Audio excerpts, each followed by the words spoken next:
Today, the Institute is releasing results for 20 small SUVs. These results are from our new, tougher side crash test.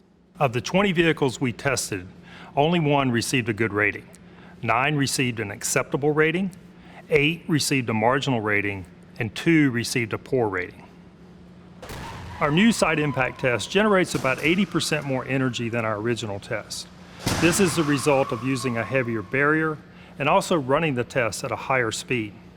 The other change that we made was to the face of the barrier.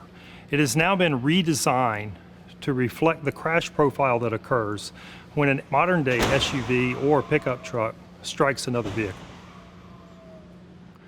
When we develop a new test program, we begin by looking at real-world crashes and trying to understand the characteristics of those collisions, including speed and types of vehicles involved.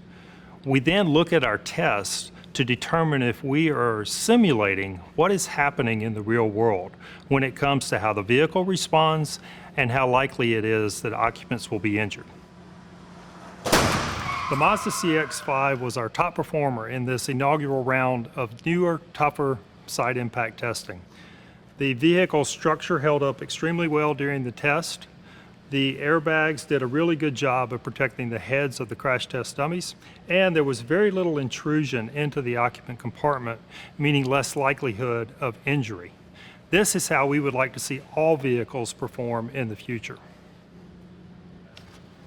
The Honda HR-V was one of 2 poor performing vehicles in this round of test. Structurally, it was the worst performer. As you can see here, the B-pillar actually tore away from the structure of the vehicle. The result was our barrier intruding almost halfway into the driver's seat. In the past 2 decades, we've made tremendous strides in protecting occupants in side impact crashes. As we move forward with our new, tougher tests, we expect more improvements and for vehicles to become even safer for consumers.